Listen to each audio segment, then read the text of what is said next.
A global history of slavery. Slavery is a dark chapter in human history, marked by the subjugation, exploitation, and dehumanization of individuals across the globe. A thorough understanding of slavery necessitates acknowledging that it was not confined to any single culture, race, or region.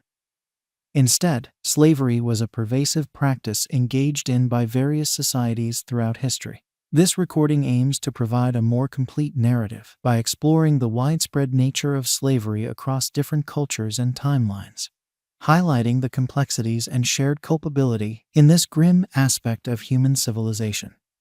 We can start by discussing the most documented of slave trading: the North American slave trade and the role of Europeans and Africans. The transatlantic slave trade is perhaps the most well-known chapter in the history of slavery, characterized by the forced transportation of millions of Africans to the Americas. European powers, primarily Portugal, Spain, Britain, France, and the Netherlands, played a significant role in this brutal enterprise, establishing a vast network of slave ships and trading posts along the West African coast. European traders facilitated the North American slave trade by purchasing enslaved individuals from African leaders and traders.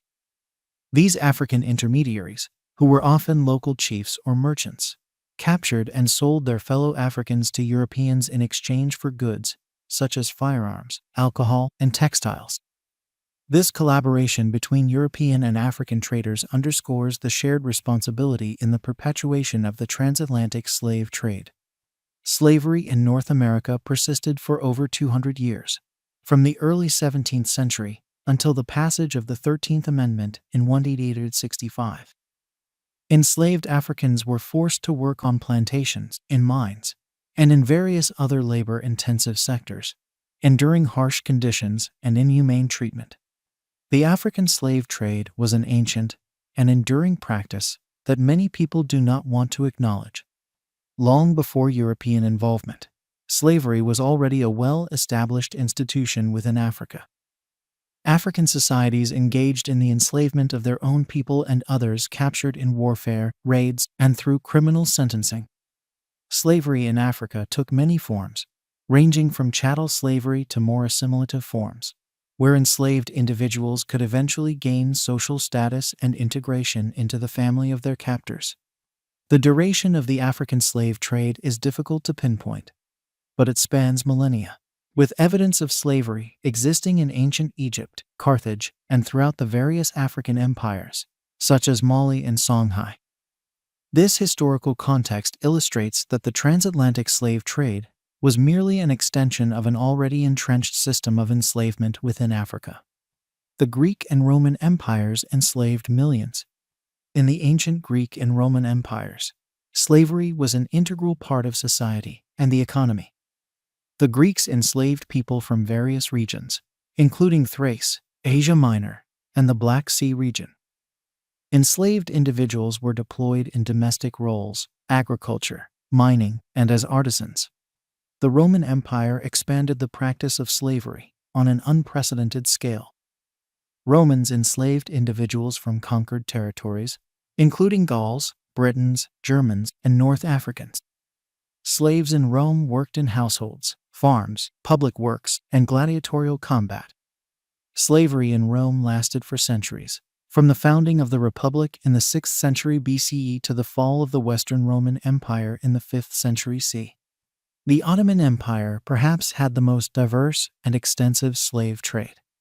The Ottoman Empire, which spanned from the late 13th century to the early 20th century, was another prolific practitioner of slavery.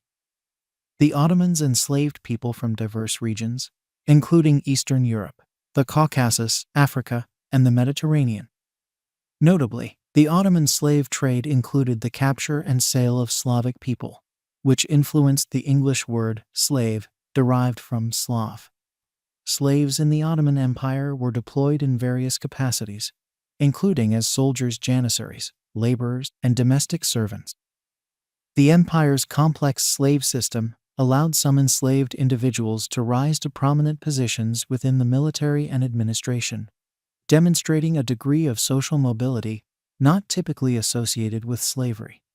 Aztec and Maya empires had ritualistic and economic enslavement.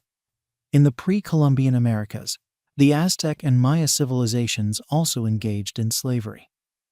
The Aztecs, who dominated central Mexico from the 14th to the 16th century, enslaved war captives, criminals, and debtors.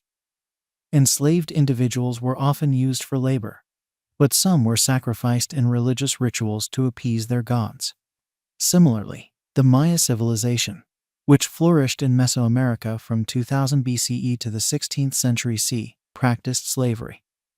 The Maya enslaved war captives and used them for labor, particularly in agriculture and construction. The ritualistic aspect of slavery in both civilizations highlights the multifaceted role of enslavement beyond mere economic exploitation. North American indigenous peoples carried out varied practices of enslavement. Slavery among North American indigenous peoples was a complex and multifaceted institution that varied significantly across different tribes and regions. This practice, which predated European contact, evolved in response to changing social, economic, and political dynamics. Before European contact, many indigenous tribes in North America practiced forms of slavery or captivity. These practices were often rooted in warfare, social stratification, and cultural traditions. In the Pacific Northwest, tribes such as the Haida, Tlingit, and Coast Salish were known for their complex social hierarchies and extensive trade networks. Slavery played a crucial role in these societies, with enslaved individuals often captured during raids or warfare. Enslaved people were employed in various capacities, including labor, household duties, and as status symbols. Among the Plains tribes, such as the Comanche and Apache, warfare and raiding were integral aspects of life. Enslaved individuals were typically captured from rival tribes and were often used as laborers or traded. Asia also has a long history of slavery. Slavery in Asia has a long and complex history, with different regions practicing slavery in various forms. In ancient China, slavery existed for thousands of years, with slaves primarily consisting of war captives, criminals, and debtors. They were deployed in agriculture, construction, and domestic service. The earliest records of slavery in China are found in the Shang dynasty 166–146 BCE. During the Qin dynasty 221–206 BCE, the first imperial dynasty of China, slavery was institutionalized on a large scale. The construction of the Great Wall of China and other massive infrastructure projects relied heavily on the labor of enslaved individuals, who endured harsh conditions and extreme exploitation. In the Han Dynasty 206 BCE 220 CE, slavery continued to be an integral part of society. While many slaves were still war captives and criminals, the practice of selling oneself or family members into slavery to repay debts became more common. The Tang Dynasty 618–97 CE and subsequent dynasties witnessed fluctuations in the prevalence of slavery, influenced by changing economic and social conditions. Despite periodic attempts to regulate or abolish slavery, the practice persisted in various forms, including debt bondage and the enslavement of ethnic minorities, particularly during times of war and upheaval. India's history of slavery is deeply intertwined with its complex social hierarchy, particularly the caste system. Slavery in India dates back to ancient times, with references found in the Vedic texts 1500–500 BCE. The caste system, which stratified society into rigid social groups, often subjected lower castes, particularly the Dalits, formerly known as untouchables, to extreme forms of exploitation and servitude. Throughout India's history, slavery took many forms, including chattel slavery, debt bondage, and forced labor. During the Maurya 321–185 BCE and Gupta c. 320–550 CE empires, slavery was institutionalized, with enslaved individuals deployed in agriculture, construction, domestic service, and as soldiers. The arrival of Islamic rulers in the Indian subcontinent, starting in the 8th century, further entrenched slavery. The Delhi Sultanate 1206-15 and 26, and the Mughal Empire 15 and 26 1857 saw the extensive use of enslaved individuals, both locally sourced and imported from Central Asia and Africa. These enslaved individuals served in various capacities, including as soldiers, laborers, and domestic servants. A complete narrative about slavery is needed, focusing solely on the slave trade perpetrated by white Europeans and white Americans presents an incomplete and misleading narrative. While the transatlantic slave trade was a significant and horrific chapter, slavery was a global phenomenon involving many cultures and civilizations.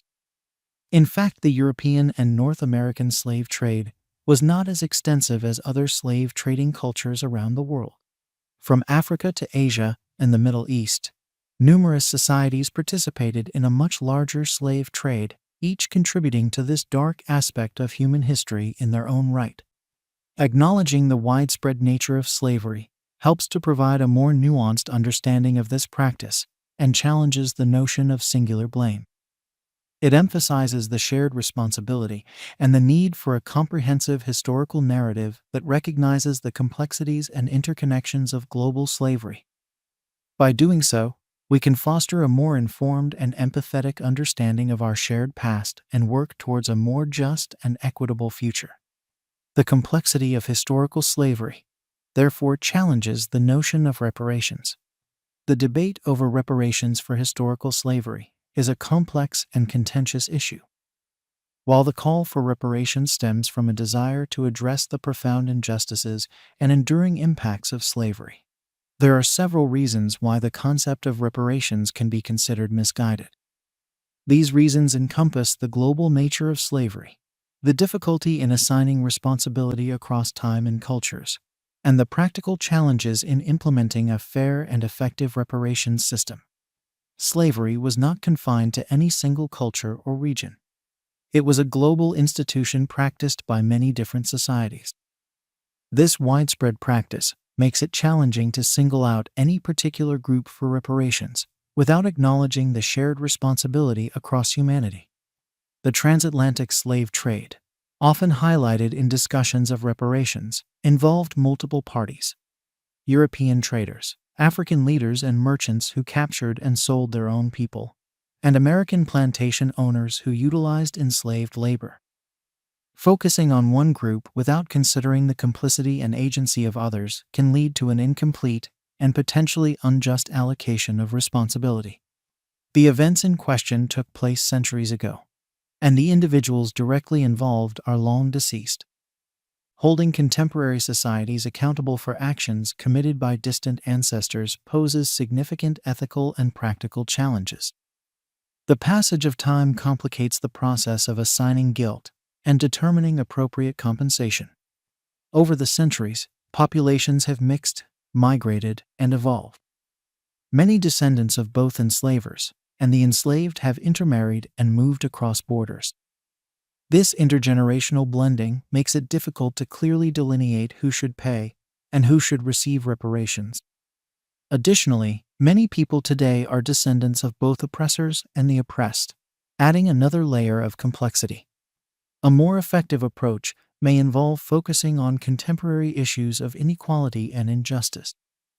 By addressing the root causes of current disparities and promoting opportunity for all, society can work towards a more equitable future, eliminating the need to force any one group to atone for the sins of their ancestors. Thanks for listening or watching this content. If you like this little piece of history, please press the like button and subscribe. Then share it with your friends. Thanks.